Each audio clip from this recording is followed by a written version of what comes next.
किसी खास ओहदे पे मकाम पे जगह नहीं मिलती। नौजवान था और यतीम भी था।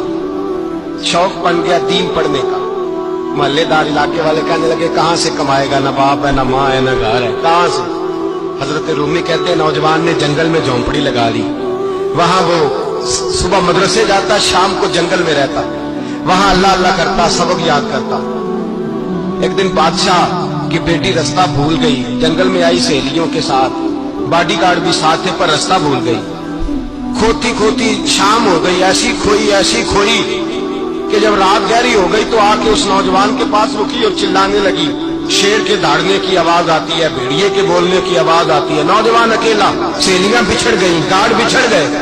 कहने लगी मैं परेशान हूं, मुझे जगह मिल जाएगी। नौजवान कहता मैंने शहजादी देखी और मुझे भी पता था कि घर एक ही है और रात को अंदर से दरवाजा भी बंद करना पड़ता है, जंगल जानवर भी आ जाते हैं। कहते मेरी छोटी सी कुटिया में झोंपड़ी में वो आई, रो के कहने लगी सहारा कोई नहीं, अगर मैं पीछे निकलूंगी तो भेड़िए खा जाएंगे।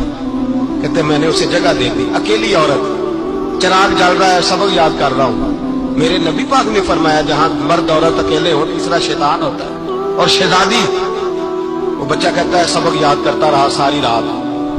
वो बच्ची को कहा सो जा, पर वो कहती है नींद मुझे भी कहां आई। ऐसे मौकों पर नींद, सारी रात सबक याद करता। थोड़ी थोड़ी देर के बाद चिराग जलता तो उस पर उंगली रखता, हाथ जलता तो पीछे खींच ले, फिर दूसरी उंगली रखता, थोड़ी देर के बाद जलता तो खींच ले, हाथ सारा जल गया।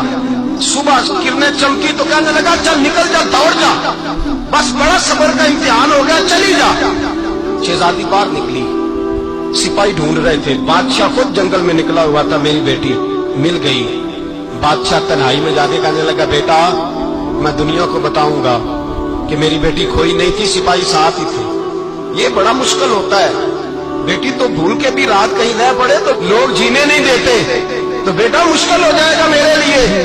कहां थी? उसने कहा नेक नौजवान के पास। उसने कहा बेटा मैं तो तेरी बात मानूंगा पर दुनिया नहीं मानेगी। अगर उस नौजवान ने किसी को बता दिया कि तू उसके पास थी तो फिर लोग मेरा जीना मुहाल कर देंगे। बेटा मैं मर जाऊंगा, मेरी मजबूरी ये है कि वो कहीं राज ना उगल दे वो नौजवान, उसे कत्ल करना पड़ेगा।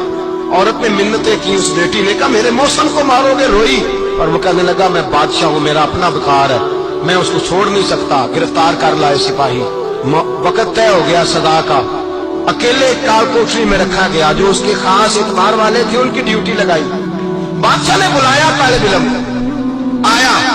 औरत कहने लगी, बेटी कहने लगी एक दफा तो बुलाओ ना, एक सवाल पास पर्दे में रह के पूछना है और फिर जो आपका जी चाहे मेरे मौसम को मारना तो है, तो मर्जी आपकी।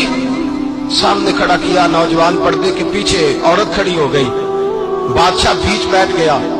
बीबी कहने लगी सारी रात बेदार मैं भी रही, सोया तू भी नहीं। वो जो तू चिराग के करीब हाथ लगा के जलाता था वो समझ नहीं आई।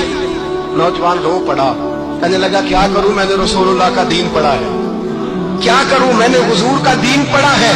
मैंने पढ़ा है कि जानी को सबसे नीचे दोज़ख के सबसे निचले दर्जे में जलाया जाए, उसे जहन्नमियों का पीप और रोशा पिलाया जाए, गंद खिलाया जाए। ये रवायतें पड़ी हुई थी। थोड़ी थोड़ी देर के बाद शैतान मुझे कहता था बदकारी कर ले।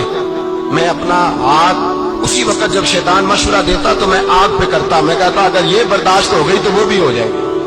जब हाथ जलता तो मैं समझ जाता नहीं तुझसे तो ये नहीं बर्दाश्त होती तो वो कैसे होगी। फिर मुझे शैतान मशवरा देता कोई देख नहीं रहा, तू बुलाने नहीं गया, खोदा, मैं दूसरी उंगली लगा देता। मैंने हाथ जलाया और मैं समझ गया जब छोटे से चिराग की इतनी सी शमा की आग नहीं बर्दाश्त होती तो दोज़ख की कैसे बर्दाश्त होगी। कहते मैं पास आया, बादशाह ने ये कहानी सुनी, लफ्ज़ सुने तो चीख मार के रोया। कहने लगा तालिब इल्म तू तो मेरे नबी का सच्चा गुलाम है और मेरे रसूल के जो सच्चे गुलाम होते हैं उन्हें फांसियां नहीं दी जाती, उन्हें तख्त पे बिठाया जाता है। अब तुझे सजा नहीं होगी बल्कि मैं अपनी बेटी का निकाह तेरे साथ करूंगा और मेरे बाद इस सल्तनत का बादशाह भी तू ही बनेगा। अब वो नौजवान वहां नारे लगा रहा है, कहता लोगों तुम मुझे कहते थे दीन से क्या मिलता है, दीन से तो अल्लाह तख्त व ताज भी अता फरमा देता है। अगर नौजवान शर्मो हया वाले बन के रहे अल्लाह सारी इज्जतें दे देगा।